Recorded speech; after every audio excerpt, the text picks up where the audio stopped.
I think there can be no doubt but that we are living in the middle of a housing emergency. Rents are at record levels, homelessness is at a record level, the supply of new housing is painfully slow. And it doesn't take a genius to work out that there is a clear connection between each of these three phenomena. It is a dreadful negative spiral that so many people are suffering because of. One of the groups most vulnerable to homelessness is those people who are living in private rented accommodation. There's a growing evidence that since the introduction of the 4% rent cap in the rent pressure zones, that some landlords are seeking to avoid these limits by terminating the tenancy of their existing tenants and using some of the exemptions in legislation to justify large rent increases for their new tenants. How else can you explain the 11% rise in rents in Cork, for example, or the 10% rise in Dublin? This has put some tenants in a very precarious position, particularly those who are in short-term tenancies.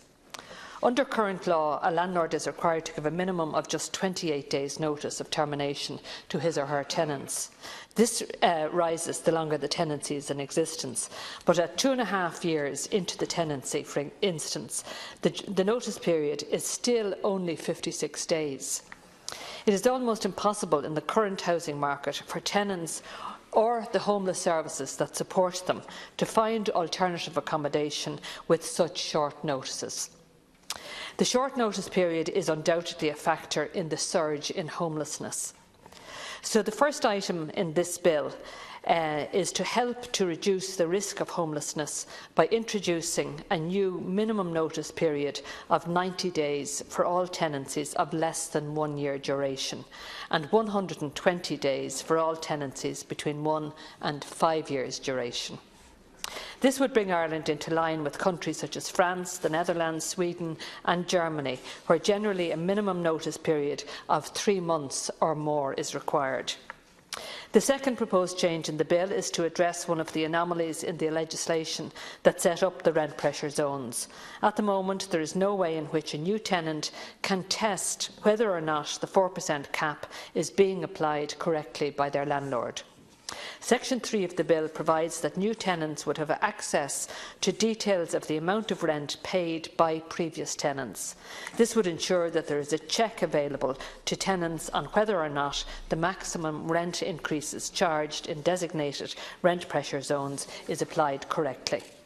The third proposal is to increase the maximum penalty that applies under the Residential Tenancies Acts. Under current law, if a landlord breaches the requirements in relation to minimum notice periods, then a maximum penalty of just €4,000 applies. The bill would raise this penalty to €15,000. So overall, this bill proposes 3 simple changes to legislation in order to strengthen tenants' rights and help reduce the risk of homelessness for those tenants. A huge range of additional measures, of course, are required, such as a proper cap on rents, measures to prevent tenancies ending because the accommodation is being sold, proper policing of exemptions used by landlords, far stiffer penalties on rogue landlords, and clearer responsibilities on tenants.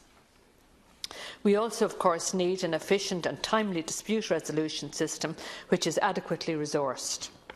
We note that the Government has promised action in some of these areas, and we look forward to dealing with such legislation as soon as possible. In the meantime, however, we would strongly urge support for the measures proposed in this bill. They are a genuine attempt to help reduce homelessness and strengthen tenants' rights, and we would urge members on all sides of this House to support this bill. Thank you.